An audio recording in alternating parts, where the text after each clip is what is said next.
नमस्कार प्यारे बच्चों, आपका एक बार फिर से स्वागत है इस पाठ की वीडियो सीरीज के भाग 2 में। ये आपकी सामाजिक विज्ञान की पाठ्यपुस्तक सामाजिक एवं राजनैतिक जीवन के अध्याय 4 कानूनों की समझ से लिया गया है। तो इससे पिछली वीडियो में हमने देखा कि किस प्रकार से भारतीयों के ऊपर रॉलेट एक्ट अंग्रेजों ने जो थोपा था उसका विरोध करते हुए उन्होंने कितने जुल्म किए। इसके बाद जो रॉलेट एक्ट का विरोध हुआ उसमें भारतीय राष्ट्रवादी जो थे वो अंग्रेजों द्वारा सत्ता के मनमाने इस्तेमाल का अत्यधिक विरोध करने लगे और उसकी आलोचना करने लगे। अपनी बातों को मनवाने के लिए भारतीय राष्ट्रवादी नेताओं ने अंग्रेजों के मनमानेपन का अत्यधिक विरोध किया। उसके बाद उन्होंने संघर्ष शुरू कर दिए। यह समानता के लिए संघर्ष थे। उनके लिए कानून का मतलब ऐसे नियम नहीं थे जिनका पालन करना उनकी मजबूरी हो। जो भारतीय राष्ट्रवादी थे वे कानूनों को उससे अलग करके एक ऐसी व्यवस्था के रूप में देखना चाहते थे जो न्याय के विचार पर आधारित हो। 19वीं सदी के आखिर तक भारत में कानूनी पेशा भी उभरने लगा था। कानूनी पेशे में लगे भारतीय जो वकील थे, उन्होंने मांग की कि औपनिवेशिक अदालतों में उन्हें सम्मान की नजर से देखा जाए। ऐसे भारतीय कानून विशेषज्ञ अपने देश के लोगों के अधिकारों की हिफाजत के लिए कानून का इस्तेमाल करने लगे। भारतीय न्यायाधीश भी फैसले लेने में पहले से ज्यादा भूमिका निभाने लग गए थे।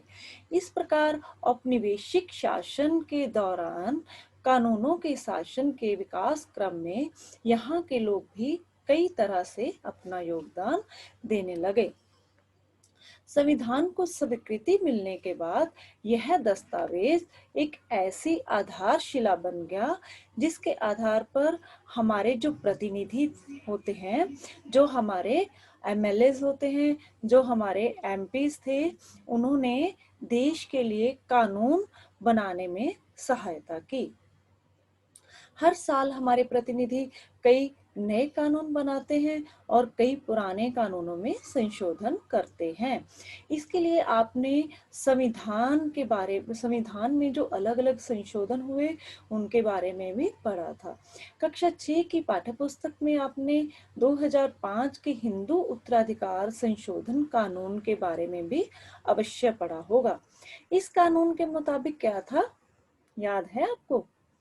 हाँ, इसके मुताबिक जो बेटे, बेटियां और उनकी माँ तीनों को परिवार की संपत्ति में बराबर का हिस्सा मिल सकता है।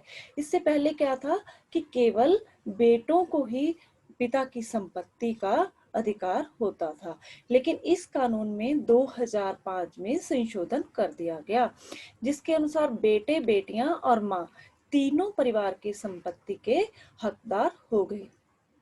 इसी प्रकार प्रदूषण को नियंत्रित करने के लिए, क्योंकि पहले इतना प्रदूषण नहीं था, जब बहुत सारी फैक्ट्रियां लग गई, बहुत सारे जो कारखाने लग गए, तो उनसे जो निकलने वाला प्रदूषण, जो उनसे निकलने वाला गंदा पानी और जो उनसे निकलने वाला धुआं था, उसको शरेआम नदियों में बहाया जाने लगा दूषित जल को।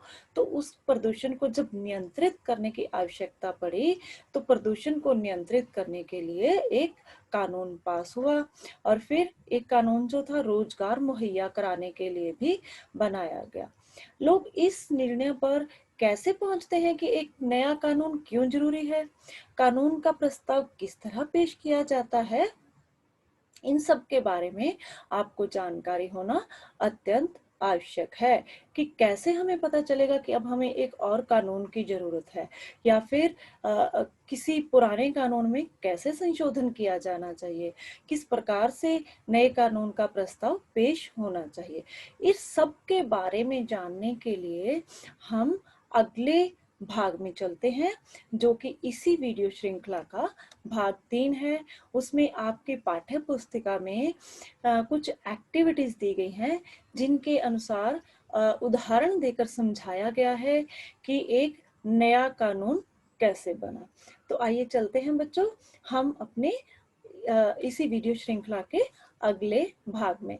Thank you very much.